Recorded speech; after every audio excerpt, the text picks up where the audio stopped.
The Great Emu War, when birds beat bullets. Do you know that in 1932, Australia declared war, not on another nation, but on emus? After World War I, thousands of Australian veterans returned home battered but hopeful. The government, eager to reward their service, handed out cheap plots of land in Western Australia. No houses, no roads, just wilderness and a promise: build something from it. So they did. They planted wheat, hammered together fences, and fought against droughts, fires, poverty, and the slow, grinding indifference of the outback itself. It was survival by grit and calloused hands. But by late 1932, a new enemy arrived. Not Germans, not drought, not locusts, something far stranger. That spring, more than 20,000 emus migrated from the interior to the coast. Drawn by water, crops, and open fields, they descended on the veterans' farms like a feathered blitzkrieg, 6 feet tall, muscular legs, lightning fast, able to sprint up to 30 miles per hour. They tore down fences, flattened crops, and left destruction in their wake. Farmers tried traps, failed. They tried dogs, the dogs refused. Even bullets barely slowed them down. Hit an emu, and it would keep running like a tank with feathers. The veterans, watching their livelihoods collapse, turned to the only force they believed could stop the onslaught: the Australian military.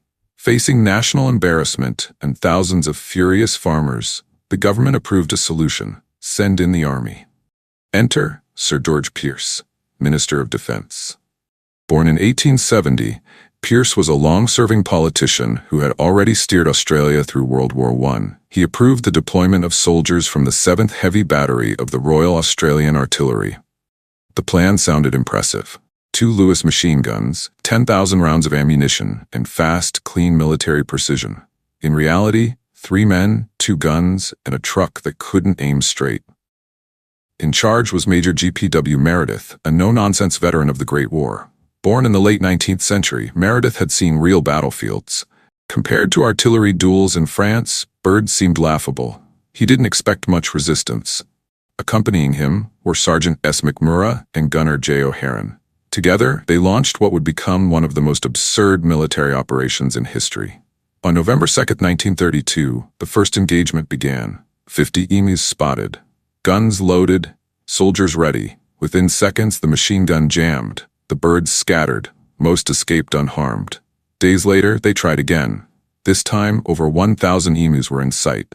But emus didn't clump together like enemy troops. They sprinted, zigzagged, and vanished behind shrubs.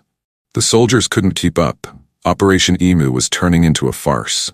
For weeks, Meredith and his men chased emus across the countryside. They fired thousands of rounds, but the birds kept coming. Farmers laughed, newspapers mocked, and the world watched in disbelief.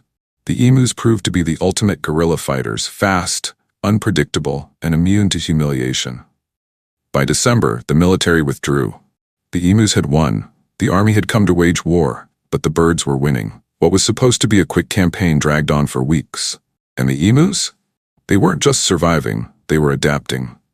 Major Meredith, hardened by the Great War, watched in disbelief as the emus developed what he called guerrilla tactics. Small units, evasive maneuvers, scatter the moment a shot was fired, regroup miles away like feathery commandos. It was as if the birds had read Sun Tzu's Art of War and decided to apply it with wings. In one last desperate push, the soldiers mounted a Lewis machine gun to a truck. The emus sprinted. The truck bounced. The gunner couldn't aim. The only confirmed casualties?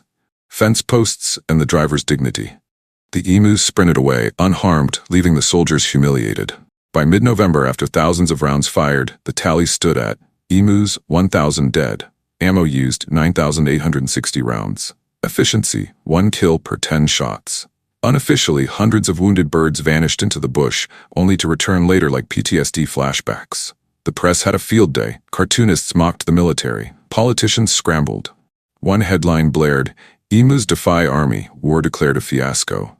The public couldn't decide whether to be outraged or just laugh. Less than a month after it began, Operation Emu was called off. The army withdrew, defeated, not by trained soldiers or strategic minds, but by a species that hadn't changed in millions of years. Officially, it was labeled an experiment. Unofficially, it was a national embarrassment. Politicians called it a waste of time. The military pretended it never happened. Farmers were furious. They still had emus, but now no soldiers to blame. Eventually, the government replaced bullets with bounties. Farmers were paid to hunt emus themselves. And this time, it worked. Over 57,000 emus were killed in the years that followed. But in the end, it wasn't guns or glory that saved the wheat fields. It was fencing. Reinforced steel fences, taller and tougher, stretched across thousands of acres. Emus couldn't fly, and they couldn't break through. The war ended not with a bang, but with a barrier. Major Meredith summed it up best. If we had a military division with the bullet-carrying capacity of these birds, it would face any army in the world. Today, the emu is a protected species in Australia.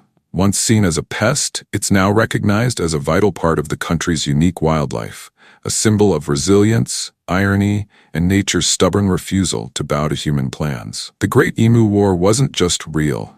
It was a reminder that when humans go to war with nature, sometimes nature doesn't just survive. It wins. Let us know your thoughts on the Great Emu War in the comments below. Thank you for watching. Please like, share, and subscribe. And if you have show ideas, we'd love to hear from you.